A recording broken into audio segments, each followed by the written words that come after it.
So yeah, the the first thing I wanted to ask about, because it was on my mind, Yeah. was your Instagram post with you, With the cereal, right? the cereal. Yeah, with you and your Yeah. fiance in the cereal aisle. Yep. Yeah, can you? This is probably not a big deal for you because you're just like, yeah, it's just kind of what we do. But like, can you like explain that post and like one? This is a food rule that you have. Like, Yeah. yeah, can you talk about it a little bit? Because I think it's cool. I like it. It's a two-part thing. I'm Okay. extremely frugal. I'm one of those people, like, if I can shave $1, I'm doing it, man. Like, Cool. Cool. and so with her, I grew up that way. We grew up very restricted. Like we grew up in a Sure. house where, you got to save money and you cut costs anywhere you can. So I didn't really get a lot of name brands growing up. So for me, Captain Crunch was Crunch Berry. Like that was like, Yeah. that's what we did. Oh yeah. Sure. So Yeah. my fiance was a little more fortunate. So she always makes this joke, but I'm like, you get one name brand of item when you come into a store, and she's flipping out. She's like, they don't taste the same. I'm like, it doesn't matter. So I made a post and was kind of giving an insight into our relationship. And she thinks it's the funniest thing because I go to the store and I come back from the store and she's like, what is this? And I have cereal in hand. I'm like, this is cereal. She's like, this is not cereal. So she actually, I bought, the Special K yogurt bites. They have, Oh and yeah. Yeah. Yeah. Yeah. she loves those. And I was walking on the cereal and I found some great value version. And I was like, oh, this is, $4 cheaper. I'm going to buy this. And she made the joke because when she got home, there was only like 5 yogurt bites in the whole thing. And she was like literally counting them out in her on the video I took. She was counting the 5 yogurt bites that she had in the whole box of cereal. So yeah, it's one of those things now. It's kind of like funny that I look for it, but in my heart, I'm like I really enjoy buying the cheaper cereal or the Yeah. cereal that's off brand. I think it's better that way because there's no You tend point to in get a lot spending. more of it too, though, because they can put them in Yeah, those massive bags, not this box, exactly. and this illusion of it being full, right? I'm all about Yeah. it, man. I'm like, to me, it tastes the same. If I gotta, and I'm only eating it because of like carb reasons. But she's like, hmm no, I buy it for the top dollar and I buy it for the taste. I'm like, it all tastes the same to me. That so yeah, watching that was so funny, and I was like thinking about it, and yeah, just past like the entertainment value of it, it was like that's a good food rule to have, and Yeah, not knowing that it was. I'm sure. I mean, obviously, it applies to a lot of the grocery shopping you do, but it also, I would assume, like encourages you to buy more like whole foods as well, like yeah, produce and meats and stuff like that. So you're staying away from like the highly processed like box stuff, and you're going like absolutely. right for the good stuff. And that's something that like I started off doing because I was being frugal. But since us working together, I realized like and people even look at me funny when I'm in a grocery store reading the back of boxes, and Mm. they're kind of like looking at like what's just grab it and go. And my fiance, even when we first started, she had no clue why I was so intentional about like the food choices that I made Yeah, until I started educating on her why I was buying certain things or why I was cool. shopping on the outskirts of the grocery store. So it was cool. It's kind of like a full circle moment with her getting involved in nutrition as well, like, getting more into macros and learning, as Yeah, a physician, she knows the basics. She knows like how it's important, but until you get that chance to have empathy for yourself and realizing that it is your relationship with food, it's much bigger than just eating right. It's yeah, eating mindfully, eating intentionally, fueling your body properly, so you can do whatever X is. So that's it's right. it's amazing. It's full circle moment for sure. That's awesome, dude. That's like, Yeah. yeah, that's what this whole thing. That's what this is all about, man. hmm It so is, and I mean, there's no, we haven't even said your name yet, so like, there's no That's better. even better. That's dude. So, ladies and gentlemen, welcome to the Inside Wag Nutrition Podcast. Today we have Dom Dixon, and he is the owner and creator of BrickBuilt Strength. He is a Working Against Gravity ambassador and client. He's been working with me for a long time, coming up on Oh yeah, 5 years. yeah. He's a WAG certified coach. He did the certification and everything. And we can talk about what's coming up for you in the next week. He's a Oh model. yeah. He's a model, Yeah. baby. Hell yeah. Yeah. So we got the full package, man. So Dom, Yeah. welcome to the show, man. Welcome. Oh, thank you so much for having me. It's an honor. I've been a fan of WAG for so long, and this is honestly, it's one of my bucket list things to be on the WAG podcast, man. It's Oh, amazing. jeez, That's man. so cool. Yeah. That's killer. So yeah, like we've been obviously talking quite a bit about like some heavier nutrition topics and stuff, but let's back up just a little bit. And maybe Chris, actually, why don't you go ahead and hit him with that first question real quick? Yeah, Dom, where are you from? And are you there originally, or like what was your journey to where you currently reside? Yeah, so backing it up, I'm originally from Morgantown, West Virginia. Not to be confused with west of Virginia. A lot of people are like, what's West Virginia? So West Virginia, I'm from Morgantown, grew up there. And then I was fortunate enough to get a scholarship to play football out on the east coast of West Virginia in a place called Shepherdstown University. Oh, Was where I wow. played at. I was fortunate enough to play football for years, had an amazing time, did some amazing things out there. And then came back to Morgantown for a little bit, and that's where my fitness career really started. And then from there, moved around with my fiance, and we are now in the state of Florida. We were in Jacksonville for a couple of years, Tampa last year, and then this recently just moved to West Palm Beach, Florida. So I think Florida's got its grips on me. I'm not going anywhere anytime soon. The sunshine, me and Josh always joke around. I was like, I can't do the snow. I'll never clean my car off again. So I'm all about Florida weather now, man. So sunshine and beaches for me. That's awesome. Don't blame you. Yeah. Don't blame you one bit. Yeah. Yeah. So not an all seasons guy. No, I was. Sun only. It was like as soon as I got done playing football, like that mindset for me was like, I can't do the cold. I had that transition. My blood got real orange juicy. Yeah. So I needed that sun immediately. Orange juicy. I love it. Yeah.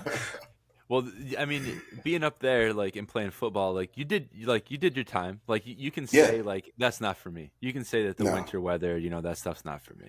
It's something about getting your foot stepped on when it's like 15 degrees in cleats. Oh. It just changes everything. It changes everything. Yeah, Running, absolutely. running in cold. Oh yeah, it's just your lungs are burning. Everything's Yeah, it's hurting, hard, man. Yeah. Chris is out in Colorado, so he gets like he's like Oh, an man. all season type guy. So Well, Yeah. at least But we it's like get sunny. three. It's Yeah. sunny out there though. Yeah. Yeah, we get 300 plus days of sunshine, and our winters are pretty mild. I think you wouldn't handle Yeah. them, but I guarantee we'd have a great time walking around the Absolutely. woods during the fall when the aspens are changing bright yellow in our Yep. favorite flannel and sipping on a pumpkin spice latte. Like I you mean, would love it. Tell me you wouldn't. All the things I would absolutely. Yeah, it sounds just like a good movie I'd watch. perfect too. 70-degree weather. Yeah, dude. for sure, that's so funny. Absolutely. Yeah. I mean, we'll get into like mine and Dom's time together, soon enough. But like, yeah, when we first started, you were up. I say up north, which is like, Yeah. for being in Florida now was previously, was up north. Yeah. And then being over, in different spots in Florida just seems to suit you quite well. Yeah. Do all the absolutely, things you want to man. do, training. We'll talk more about that too. But I Yeah. guess my follow up to that was you mentioned that's after football. That's kind of when your fitness journey career, started. Yeah. So was BrickBuilt? Was that like your first foray into the fitness world, or is that a culmination of years of like kind of like finding your own niche and kind of like figuring out what works for you? Could you just tell us a little bit about the origins of BrickBuilt? Yeah, man, it's funny. In college, I couldn't stand working out. I hated fitness. I only worked out because it related to football. So I was never like one of those hard workers in the gym. I kind of did what I needed to do to perform the sport. So when I graduated, I actually went to school for exercise science. And my thought process was like, professional sports and then fall back on whatever the things happen in life. Unfortunately, it did not turn out for me. So I did an exit internship to graduate college, and it was in a gym. And the funny thing was, during my time on my internship, it was like 400 plus hours. So it was a lot. It was like basically a free job that I had to work. I fell in love with the relationships of the clients that I worked with. So I shadowed a guy for a long time, and I fell in love with that aspect of them coming in for an hour, hearing about their day, doing something difficult, and then that giving them the strength to continue to do what they do on a day-to-day basis. And I'm just thinking in my head, like, why are all these people who work, 9 to 5 jobs coming in and exerting themselves so hard for whatever reason it was, Yeah. and I fell in love with that. I fell in love with that transition and the growth aspect of training. And then applied what I knew from sports and college into like a career. And I say the best things come through adversity. And I actually lost that job. And that's how BrickBuilt was born. All I right. was kind of in this weird transition of, I just started CrossFit coaching. I had all this unique knowledge and experience from working with so many different populations, whether that would be, kids, moms, athletes, high level athletes, CrossFit clients. Yeah. It was like this big melting pot of training. And I was at this position where social media was kind of picking up with fitness. So I was like, all right, me and another person, we were working together. I was like, let's just put some content out there. I started creating these programs that were like like where accessory work is now, like how everybody's thinking accessory work is sexy. To me, that was just training. To me, that was just training. That wasn't like added bonus. That was what I primarily did. CrossFit was my accessory work. I did that kind of as, a social aspect and just for overall the camaraderie, like that a sport would have. And in that, I developed this unique style of training, and it allowed me to kind of like host this, I guess, client, like whether it be somebody who was coming off of sports, had injuries, recovery, all the things I kind of melted in. And then I was like, I think I could kind of like, take this to the next level. Through the power of social media, I started posting some of these workouts. I started getting some traffic from people asking, do I actually provide programming? And then the Mhm. rest was history. I started actually one of my first clients was a soldier in Japan. She was one of Wow. my first clients. She was in Japan, found me through social media, and I trained her for about 7 to 8 months virtually, and that kind of like sparked the interest of working with people primarily remote. And Wow. then obviously Yeah. when I got another job coaching CrossFit at a gym. And then that was allowed me to develop more relationships, pick up more clients, and then the snowball effect with posting educational content around fitness and posting, more of an influential style of training for people, kind of created this body of brick belt. And then it took on a mission of a lifestyle, kind of working through adversity, working through doing the basic things every single day, to allow you to do life, which is the ultimate goal for me, is doing life, doing things through freedom, through hardship. So that's kind of how BrickBuilt became BrickBuilt, and then social media helped out with some Yeah. traffic there and influencing people through education. So I'm a big person of educate, inspire, influence. That's kind of how I trickle down the effect of BrickBuilt. So yeah, that's kind of how BrickBuilt is in a Dude. nutshell. Dude, Yeah. that's awesome. What a story. Yeah, Like, thank you. Yeah, yeah, that's awesome. I wanted to ask, like, when you first started it, you said you were coaching at a CrossFit gym. yeah. Um and like, so were you I mean, yeah, you were at a CrossFit gym, but so were you selling it kind of like as like an accessory, like quote unquote accessory to what the CrossFit gym was already doing? Yeah. And Um, okay, I got you. yeah. So it was like, it was kind of like one of those things where some clients came to me for primary focus. Like they wanted everything. They wanted the accessory work. They wanted the primary work. They wanted the aerobic capacity, core Yeah. training, everything. A lot of my CrossFit athletes did come to me for supplemental training, whether it would be to make them better at the sport of CrossFit. And it helped that I did CrossFit and I did it in the gym. So Yeah, it of helped that course. I coached for a couple of years. I knew the ins and outs. I knew the demands of the sport. I knew the immobilities, the imbalances that CrossFit itself has. So I was able to really help, facilitate the training aspect of CrossFit through accessory work. Yeah. There's a lot of things we don't do in CrossFit, just because CrossFit is its own cell, its own body. Yeah. So I kind of filled the gaps in with there, and it made it really, really beneficial for people who may have dealt with injuries for years from CrossFit or general fitness or whatever they have done. So that kind of helped me as being a coach and having that added accessory bonus through my training. Cool.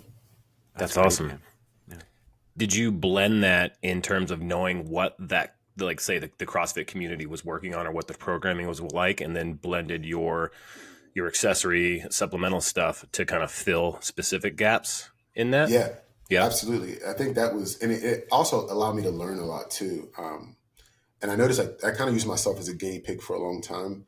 Mm-hmm. And I noticed with training and when you're in good gyms, programming is very, if it's a good gym, it's symmetrical. They try their best to kind of fill up every water bottle that they have. And I think that a lot of times athletes tend to skip or cherry pick some of those workouts. So it leaves, leaves big gaps. What's the so WOD today? Yeah, wad dodgers, right? Yeah, so, right. Exactly. So, I love it's that. it's one of those things where I felt like there was a need, and it's crazy. Me and Josh had a conversation years ago, and he said, find a problem and fix the problem is usually when you're always going to have a job. Basically, he was like, those who fix problems always have a job, and I kind of took that mentality and applied it to my training. And applied it to the way I program and coach people. And it's been extremely beneficial. So hats off to you, Josh, for putting that in my ear, man. Yeah, man. Cool. Yeah. Yeah, that's the entrepreneurial spirit, Yeah, absolutely. You find the gap and you fill it. And that's you're good to go. Mm-hmm. Yeah. So the thing I love about what you said in your story was, I think the critical standpoint was that you built a community and a following by providing people education. And which essentially is free, right? Like you're putting it out there for free. People are digesting that information. They're building a trust with you, the message that you're sending, forming like a sense of a rapport with you and getting to know the personality behind the business and everything. And I think that's so critical. And that's the glimmering piece that I see of anybody that I follow, these evidence science-based, trainers, nutrition people, is that they're out there just trying to inform, to embolden people to take chances or to modify behaviors or just try something different without the expectation of getting a return. Yeah, right. Absolutely. Because you just want to help, and by helping you happen to end up building a really solid business around that and quite a substantial following. That's no small feat. Yeah. Thank you so much. I appreciate that. When did you see like a propelling happen of your social media presence on the BrickBuilt Strength? Like, obviously you probably started out slow, a couple hundred followers, your immediate circle. What was a turning point for you in that realm? What really started turning is when I started amping up the educational content. I think there was a couple of years ago where people were kind of posting, popular things. And then I started try to provide as much value as I could. And I would theme a lot of my posts each week. I would theme them, whether it be, PT based, training based, core based, and I kind of followed a pattern. And when I started noticing the, dependability of my posting is when my following started to go up. It was more so like my posting schedule was so dependable for people. Like you said, the community that I built, they really relied on it. And people started to share a lot of the things that I was posting. And I think that's when it started to take off. So it was like right around the time that I became very consistent. It's when my following started to really, really rise. So I treated it like, one of those things where I only approached my posting when I was intentional. So whether that meant building out multiple days of posting or educational content, or it was like, I'm on a schedule every day and not negotiating with myself like, oh, I'm just posting because this is a really cool exercise. I kind of built this structure of creating value. Is this something that I feel people need to adhere to, or is this something that I think that people will benefit from? And I kept that as intentional as possible. Even now, I haven't really changed the structure of how I post and how I share. I just kind of make it more and more valuable and kind of fit the same trend that I've developed for myself. Yeah, well, it seems like it's working. Yeah, you found that groove, and a niche to fill, and that probably makes your job a lot easier because then it is, like you said, it's direct, it's focused, it's intentional, and you're not doing it just because, I got to post something today. It's what do I have to say today, kind of thing. What do I have to provide? Cool, I love that. So on that training topic, we would love to know what a day of typical training looks like for you. Maybe take us through your routine, like kind of how do you structure Yeah. your day? What does your training look like? How do you prioritize it among all the stuff that you do in your world? Yeah. Obviously, you're a busy guy. Like, yeah, how do you make Yeah. time for it? So first things first, I always lead with like a feedback loop. So my body always, as soon as I wake up in the morning, it's how do I feel, and that's the first thing I always start with. So it's like, obviously you're sore and all these things happen. So each day, I think the last 7, 8 months, Josh, I've been fasting Yep. in the morning for my training. Yep. And I start off how I feel, and I usually, the night before, I make the decision whether I want to train in the morning or not. So wake up, no negotiation. I'm out of the bed usually now around 4:15. Get ready, head to the gym. Usually I do start with a CrossFit workout, whatever the WOD is of the day. And then that from there kind of determines how I program my day for training. So I come back, eat my big breakfast, do some admin work. And then from there, I usually try to head back to the gym for like a 45 to an hour training block. And that's usually where I conduct most of my training. For me, that's like the meat and potatoes. The CrossFit is, the shiny thing that I like to do just because it's consistent. It keeps me honest. And I love shared suffrage. So that's something that I love to keep it. Same. Yeah, it's like one of those things where it's more of a shared suffrage thing. And then from there, I use my training consists of what I like to call a blend of like functional bodybuilding, core training, and then a little bit of injury prevention is what I like to kind of, compile into my training. With that, I usually am sharing most of my content. So I kind of block it off. I only have a rule. I always record my last set. I never record the first one. What it does is it keeps me honest. Because if I go into it with the intention of I'm just doing this exercise to record, to me it becomes inauthentic. So I usually record my last exercise. It keeps me honest within my form, and it keeps me honest within my intention behind why I post. And then if there's a day I'm not feeling it, I don't push the record button, and I just move slowly and keep the headphones moving. So that's usually my day of training. Pretty simple. I am approaching the lessons more. I, completely let my body give me a feedback of how I feel. If I'm not feeling good, I either don't do the CrossFit workout or I don't do my my training in the evenings. Usually is how I flow each day. That's great. Yeah. And, Yeah. and in those moments you decide not to do it, you've accepted prior to Yeah. making that decision that ultimately what you decide is what is best for you, and you can just simply move on with your day. There's no shame, no guilt, no remorse around not missing the workout, but not doing the workout, right? Yeah, and that's something that I had a hard time like coming to terms with for a little bit, because I got in this position where I was really enjoying my training, and I felt like if I didn't train, would I enjoy my day? So a lot of times I had to flip the way I looked at it and look in the sense of like, this is an opportunity for me to improve my health and wellness in one area of life. It doesn't mean that I'm not still doing things that are healthy or things that are, surrounded around my wellness.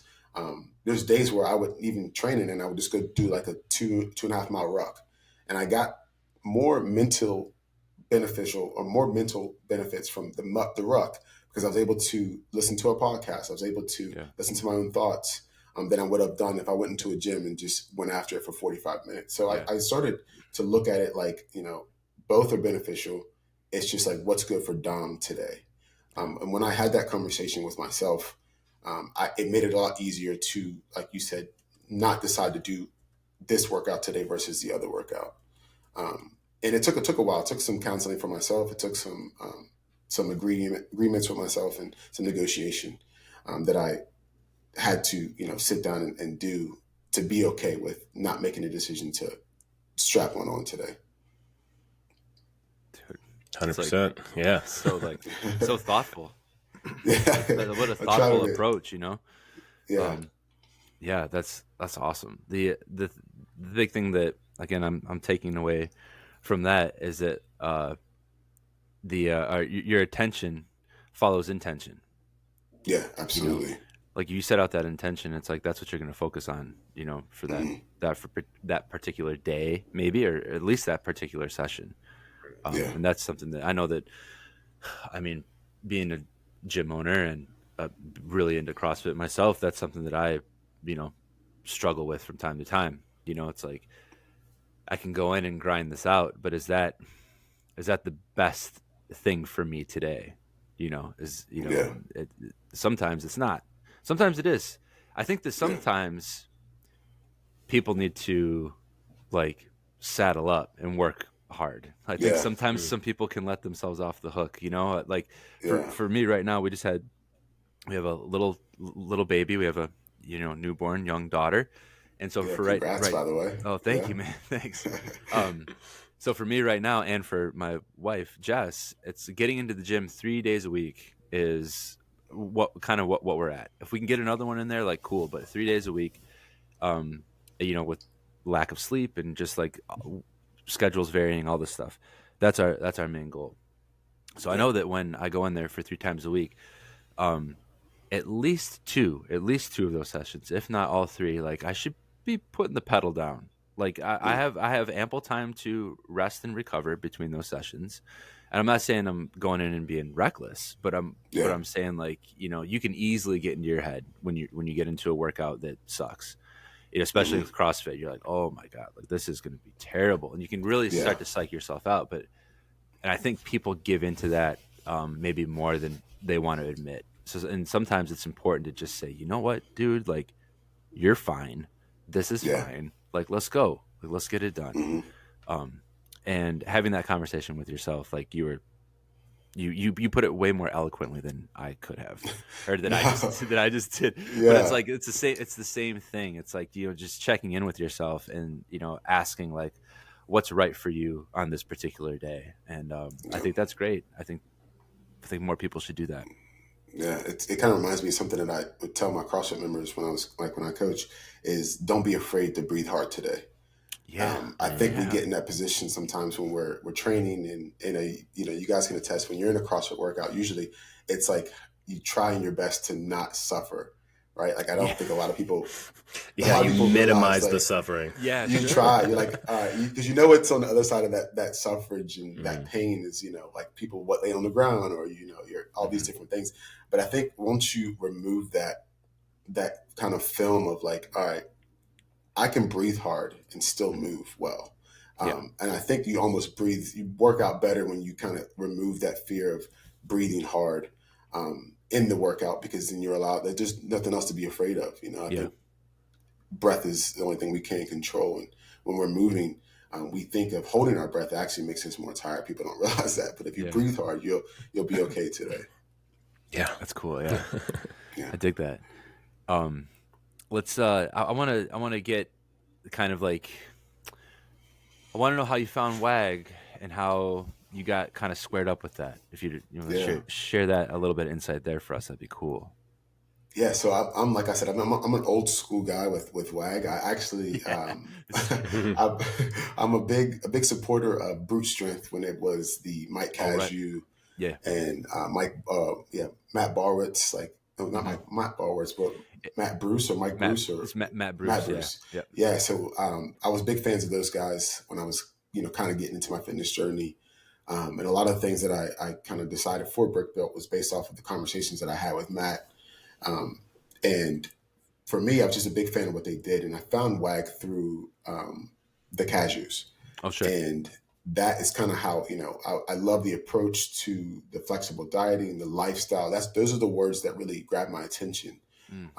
I don't think anybody likes to be told what to do in a sense of restrictions or anything. So, Mm-mm. Yeah. what I was really drawn to with WAG was that it was so lifestyle based, and it was like, Mm. we're going to do is provide you the tools for you to do the work, and Yeah. I love that approach because it put all the pressure on me, and it removed the pressure from anybody that I would have to answer to or consult with, and that's really like what drew me to WAG the most was that lifestyle and freedom through discipline approach that I basically um, was attracted to.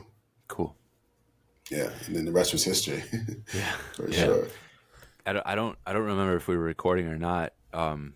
When you talked about it, but you kind of came in to it as like like with that white belt mentality. Yeah, Like absolutely. obviously playing football and doing CrossFit, like it wasn't your first like introduction into nutrition or maybe certain principles of nutrition, but like you said, Yeah. the flexible dieting was very appealing to you. So maybe that was a newer concept, but can you talk about how you came into the program, like your mindset, like coming in?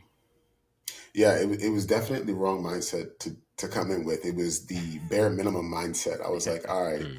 I saw like the website. I think at the time it was like 3-month commitment, and then Yeah. after that you have the option to cancel. Mm-hmm. So I'm even like I said, like I'm frugal. So to me, I was Yeah. like, all right, 3 months, 3 months, and I'm out of here. Like I'll get what I need. And I think as a coach, you don't realize that the best thing for you is to be coached. I Sure. think it Yeah. only makes you better in so many different avenues. Mm-hmm. And I did not realize that when I first started, or even like, after the first month, it was like such a gut check for me.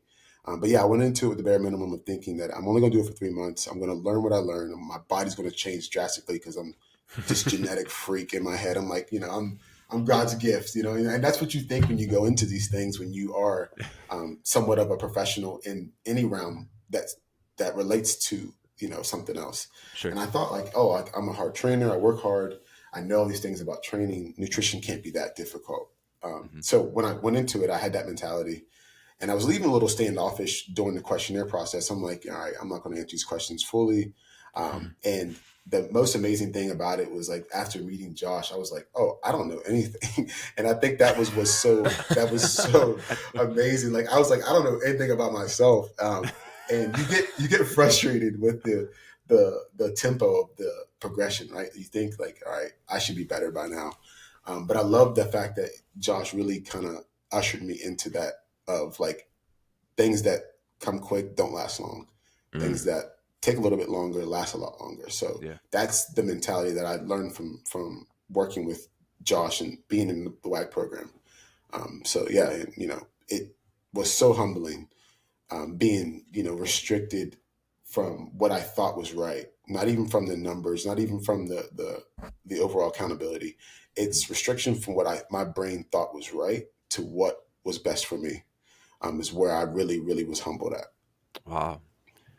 That's a great like way to phrase it. You know what I mean? Like, you just not, yeah, this is like the information age, like the information's out there. It's the Yeah, action and the implementation of the information that is really important. And yeah, coming to terms with the fact that you say like, oh, I don't know anything. It's like yeah, you knew stuff, like you yeah, like you came in like you were pretty fit, man. Like, and so like it's not that you didn't know anything. It was just like how you're here, and it's like I want to be here, and I don't know yeah. this, and that's Exactly. Yeah, that's and perfect. we go through that in so many different walks of life, like business wise, nutrition wise, training wise, like you name it, and there's a gap somewhere, and sometimes it, like we were talking about before, it's that outside point of view that's like, okay, like, yeah,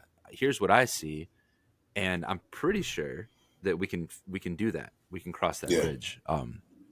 So that's cool. And then like, man, we've done so much together. It's crazy. yeah. I know it's crazy to Or think about. Yeah. we'll bore people. This will be a Joe Rogan length podcast if we let it. But like, so yeah, like I said, we've done a ton. But you decided to do the certification that we offer. Um, Yeah. and we haven't talked too much about this actually, like via check-ins and stuff. Yeah. So you did the certification, and it went really well. And what did you take away? Like, how are you using that with BrickBuilt now? Are you doing like nutrition coaching, or is it just like kind of an ancillary to the rest of the strength program, if that makes sense?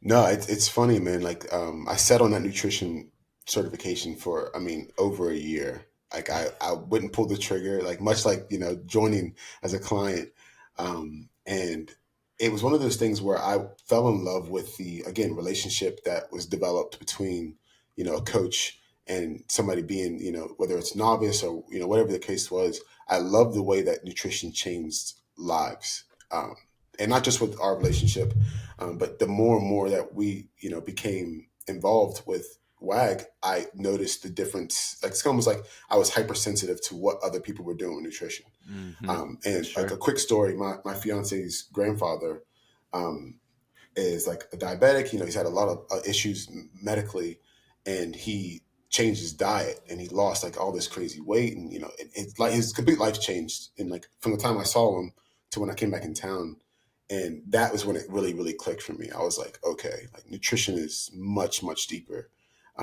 than what we see aesthetically wise. Like his lifestyle has changed, and his mentality, his mindset. And I was like, okay, I got to be a part of this. Like, and what fitness and this whole profession has done for me, it's made me more of a man of service.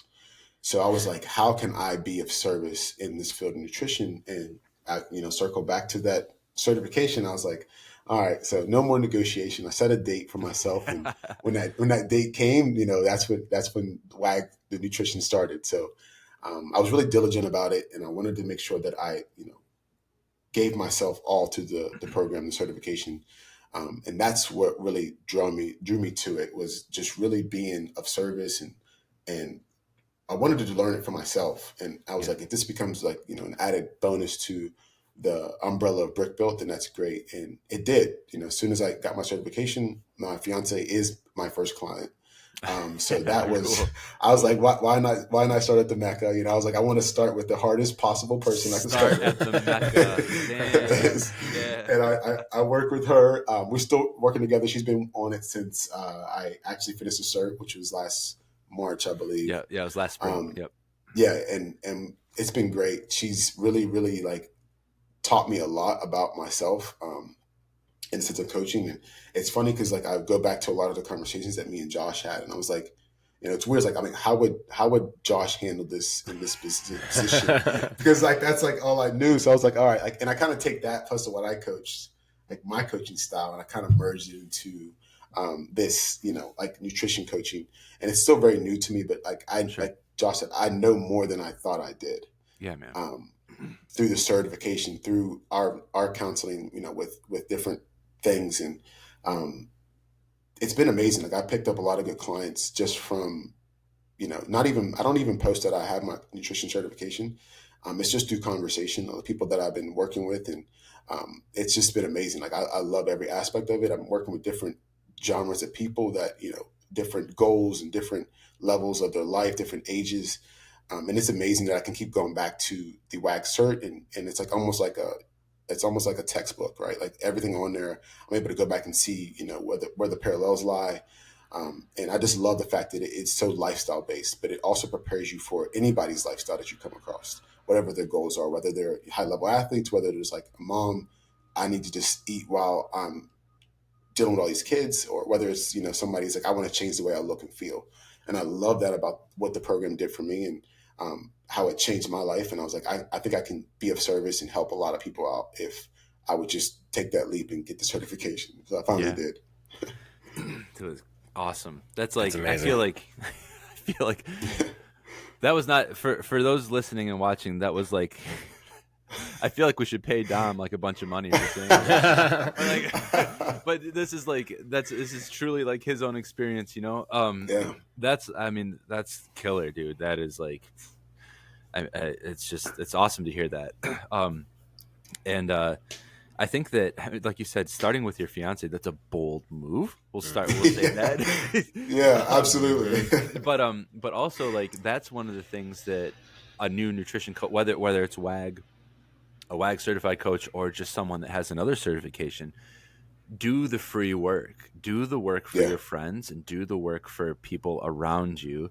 Like cut your teeth and like figure some stuff out. And I think Chris, like before he was a WAG coach, and me before I was a WAG coach, was doing that and using the information that we had at our disposal to do it. And it was much less formal, of course, than what we do now, but it gave us the opportunity to kind of decide and kind of feel out if this was a route or something that was really like ringing true with us, and so like you said, that was like working with me and seeing changes that people made on their own, like with nutrition, kind of like got the gears in motion. And then once you got serious about it, it's like, oh, okay, this is way bigger than anything I ever thought it could be. Absolutely. So that's, I mean, if anyone's listening that's on the fence about, again, Oh, whether yeah. whether it's working against gravity certification or not, if you're on the fence about, if this is the right kind of like avenue for you to explore, like try it out and do some free work and just get into it. And you can always, if it's not, then it's not. But if it is, like, there's a lot of great options out there, and you can do some, I mean, you can change people's lives. It's crazy. It's a really powerful thing that people generally don't think too much about. No, I think for me, I was like kind of reflecting on that. And the biggest thing for me was like, I fell in love with the parallels between coaching and being coached. And I think there's so many. And I think if you're listening and you are a coach and you're like, you don't really think about like, if you don't have a coach, it's like the parallels between the two have just been so beneficial in so many different ways. Like being a client for so long and then having that ability to take what I've learned from my coach and apply it to my clients. It's like a full circle moment. So the parallels are amazing, and the benefits and the fulfillment you receive from, being somebody's client and just kind of like, giving up the reins. It's so beneficial, and it's so worth the vulnerability. What I loved of one note that stood out to me too is how you said that you're not out there like talking about the certifications or whatever that you have. You're walking the walk, and people are acknowledging that and noticing that, and then asking questions. And I relate that to when I was like leaving my last. I used to be a Salesforce administrator in a tech industry, and had started the training program to become a WAG sub coach and be waiting in the wings for an opportunity, right? And as I was exploring that stuff, I'm in the kitchen, in the break room, counting my macros with the food scale, and people are like, "What the hell are you doing?" I'm like, "I'm controlling my portions. I'm weighing the things," and people were like, I've never even considered that, And I would be like, "Look, see this? This is a serving on the box. This is what it actually looks like in the plate," and they're like, "What?" And they're like baffled by this. And then so, it gets the gears chugging along and turning in people's heads. And so later on, I'm sitting on my desk and people are walking by with their things like, "Hey, Chris, how many macros are in this?" And then it's just, it brings an awareness and it drops a seed. And then you then become a source of knowledge and information and inspiration for people without even trying to be, because all you're doing is focusing on yourself and your own well-being. But those tendrils spread, those positive waves still spread throughout your immediate circle. And I think that's amazing. And very bold. That's amazing. Yeah. So that's funny because like as soon as you said that, I could think of 10 times that's happened. It's like it's a really good feeling. It's almost like like you said, it's kind of like spreading awareness without opening your mouth. I think you're just doing the thing. The quote, "Great teachers are the best ones who don't have to speak." It's like I've heard that quote somewhere, and I'm like, that's that's in itself. It's just by action. So I love that. I love that. I'm writing that down. The ones that don't need to speak. You hear the keys. You're like literally typing that right now. I'm taking notes, man. It was passed to me, so I might as well share it. I love that one. Yeah. And well, on that note, so on that note, and with everything you've built through BrickBuilt, obviously you've probably got so many proud moments working with people and just having an impact on any number of lives, right? Even if you have an impact on 1 out of 100 people, that's an impact. But we're curious to know, like, what is one of your proudest accomplishments with BrickBuilt? What's something that really stands out?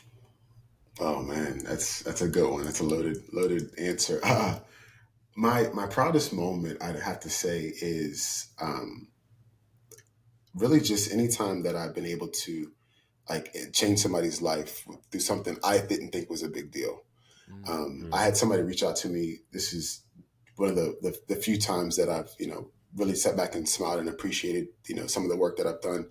And somebody said that during COVID, my post was one of the only things that got them through it mentally. And I think that for me really, really hit home. They said that every day, because I tried to keep the same schedule through COVID. I had equipment in my garage from the gym I was coaching at.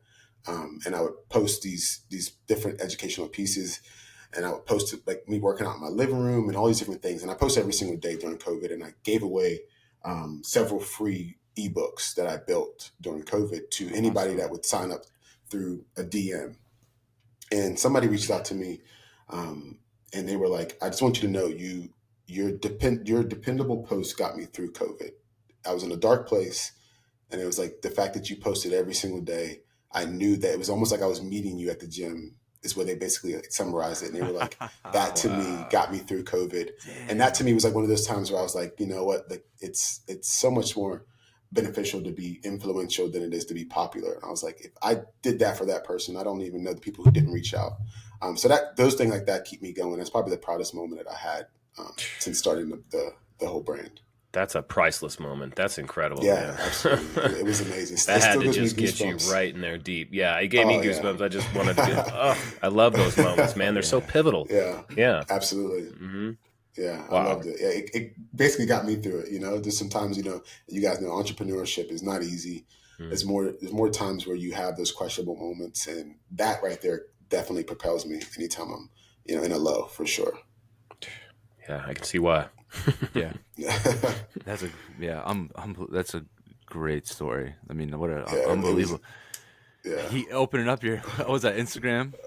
DM on Instagram? Yeah, it was a DM on Instagram, man. It was like one of those things like you have to go to the request folder too. Like, I think for a long time. Oh, your hidden like folder? It was like one of those times where I went to the request folder and just, you know, clearing out. You get those weird spam ones. And this one was like, I think the title was, "You helped me." And it was like, that's all it said. It was like, "You helped me." And I was like, oh, I gotta click on this. And it was like, you know, one of those moments where it really just, you know, hit home for sure. Yeah. It's cool that you go to the depth to look into that, because, you know, maybe somebody with your followership may not even have the time to even look into those buried things. You're just kind of seeing what's floating to the surface, but you still give those intention.